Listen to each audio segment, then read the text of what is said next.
Então vamos ver o que o Renan, que é um desses caras que tá lá na Ucrânia para fazer esse turismo de guerra aí, né? O que ele tá dizendo a respeito da guerra aqui? Vamos prestar atenção. Povo em guerra. O que eu tô falando afinal? A gente vê muitas coisas, né? Poder para o povo, power to the people. E o povo vai fazer... Isso é um discurso, mas é muito diferente da realidade. O discurso político é a realidade, entendendo que a política também, de certa maneira, é simulação de guerra, eles se diferenciam pela ação.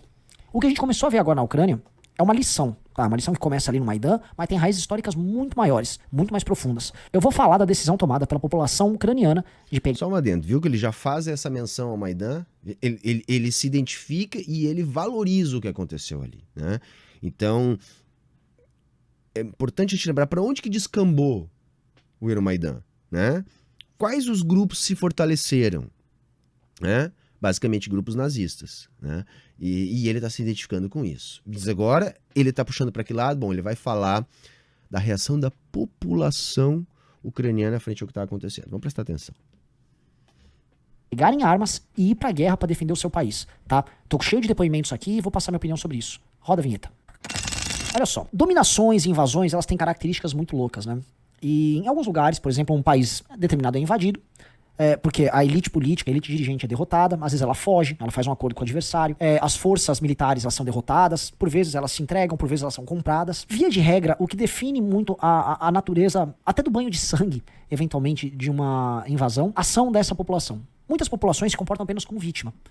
Tô aqui, puta, e fica à mercê das circunstâncias. Povos se entregam, outros povos nem tanto. Esses povos do leste, via de regra, são povos muito duros, são povos muito difíceis. A história pra lá é muito difícil. Diferente da Europa Ocidental, a Europa ali, ela foi alvo de invasões de hunos, de mongóis. E as invasões mongólicas não são coisa de brincadeira, os mongóis se estabeleceram ali. De turcos, antes, tribos bárbaras das mais ferozes como os citas. Os próprios povos indo-europeus vieram de lá. Ou seja, é só bicho brabo brigando lá. Então, isso aí só para ressaltar, né? Mais uma característica comum aos liberais, né? Eles avaliam muito questões morais, saca? Sempre se erra quando se cai nesse tipo de avaliação, saca? Mas olha a história desse povo, é um povo duro, um povo de lutas, não sei o que. Gente, se a gente vai olhar a história da formação de todos os povos, esse tipo de platitude aí que o Renan tá proferindo, elas não dizem rigorosamente nada, porque todos os povos têm razões para constituir tal dureza, tá? Então não é por aí que a coisa funciona, ele está, na verdade, enrolando até agora para chegar no ponto que ele quer, que é o ponto de defender a atitude do Zelensky de armar a população civil para resistir à invasão russa, tá? Vamos seguir. Bom, ali é um povo muito duro, muito acostumado a sofrer. E ali na Ucrânia, eles tomaram uma decisão que não é todo o povo que toma. E aqui eu não estou confundindo povo com elite dirigente, povo com Estado, povo com governo.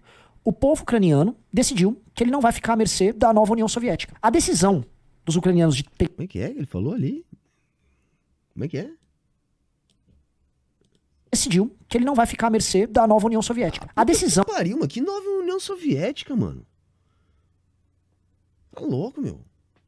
Cara, o cara tá alucinado. Dos ucranianos de pegarem armas e defender a sua terra do invasor é uma decisão que pro Putin é muito custosa. Porque o Putin, uma coisa, ele pode ir lá, ele ocupa aquele território, ele rende as forças, mas se a população não aceitar se submeter e falar, eu vou lutar até o fim, eu posso morrer nisso aqui, não há o que fazer, você vai ficar numa situação de terra arrasada. E ninguém melhor do que os russos enfrentaram Napoleão e o Hitler nessas circunstâncias para falar disso. Stalingrado, talvez a grande batalha da Segunda Guerra Mundial, representou o trabalho do Exército Vermelho, o Exército Soviético, e da população local enfrentando os invasores nazistas. Não dá pra comparar, né? Não dá pra comparar a invasão da Alemanha, que os russos estavam repelindo naquele momento, e se constituiu uma situação ali em Stalingrado que rumou, né, para essa forma de resistência que a gente não pode comparar com a ação midiática translocada e completamente irresponsável dos Zelensky sair dando arma à população nesse momento da guerra, né, onde tem muitas outras coisas que poderiam estar sendo feitas, tá? Não é por aí a coisa. Mais do que qualquer outra coisa, tá? Os soviéticos têm isso na própria memória, eles sabem que tipo de guerra é essa. Saiu um depoimento, o Sam Puncher, que tá fazendo um trabalho jornalístico fenomenal, ele postou isso agora no Twitter, né? E isso mostra muito a mentalidade deles. pais de família que deixam seus filhos na Polônia, na Hungria, na Eslováquia, e eles retornam para a Ucrânia para receber os fuzis do governo e lutar. Essa imagem aqui eu postei no outro vídeo, que eu soltei hoje de manhã, mas Fique boa, né? é importante colocar aqui, são homens normais, o cara pode ser um motorista de Uber, outro é um padeiro, outro é um ferreiro, outro é um contador, e os caras estão pegando as armas deles e estão indo se defender.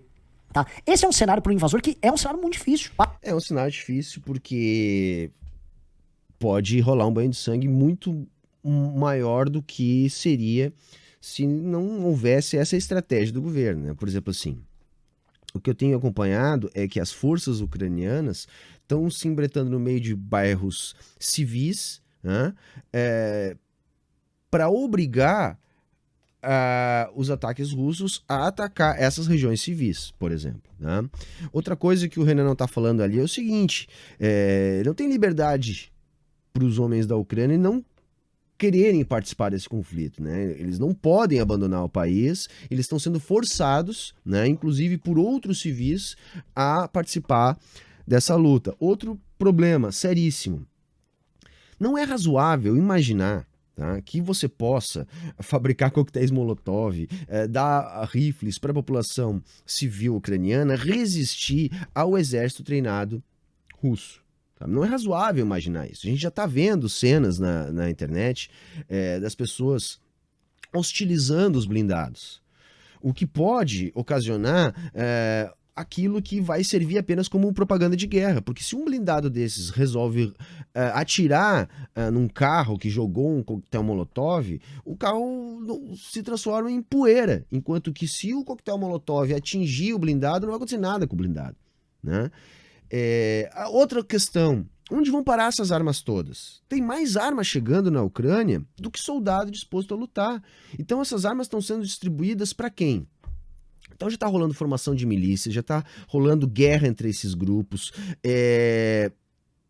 A Ucrânia abriu fronteiras para mercenários, então já está toda uma rede que, por exemplo, desenvolveu coisas como a Al-Qaeda, em franca colaboração com a formação de milícias ucranianas. Essas armas, na verdade, elas vão ir todas, ou quase que todas, para financiar esse tipo de guerra.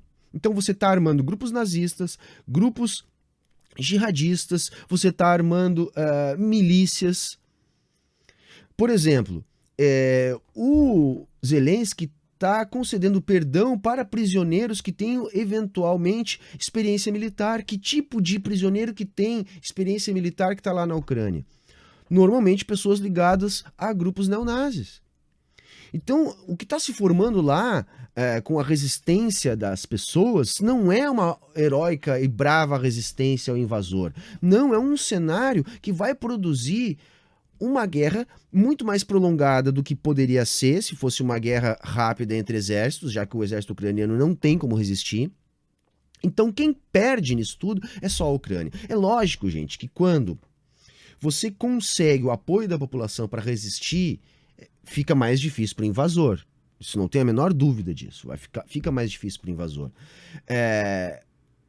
Mas não é isso que vai ser o determinante. Se não tiver uma organização militar que possa suportar essa população civil que possa eventualmente resistir. Não é o que está rigorosamente acontecendo na Ucrânia. Não é o que está rigorosamente acontecendo na Ucrânia. O que está acontecendo na Ucrânia é uma estratégia midiática para levar o conflito para um conflito mais duradouro, transformando assim a Ucrânia na nova Síria, na nova Líbia. Porque é a única forma da OTAN e dos Estados Unidos ganhar esse conflito. É a única forma, né? E impedir que se faça uma divisão da Ucrânia e que os russos continuem mantendo aquela região como área de influência. A única forma de impedir isso sem produzir uma catástrofe de proporções inimagináveis, como invasão de tropas oficiais da OTAN ali, que poderiam escalar até mesmo para um conflito nuclear. Ou seja, sem essa possibilidade, sem que isso aconteça, não há outra maneira dos Estados Unidos e da OTAN vencer sem transformar a Ucrânia na nova Síria, na nova Líbia, ou seja, deixar o país em ruínas para que ninguém possa explorar aquela zona ali como área de influência. Então, tipo, se os russos querem manter aquela zona, a OTAN quer utilizar aquela zona para reforçar o seu poder sobre a União Europeia, não tem problema nenhum transformar aquilo numa praça de guerra permanente. E é isso, no máximo, que pode acontecer com esse tipo de resistência. No máximo, é isso que pode acontecer com esse tipo de resistência.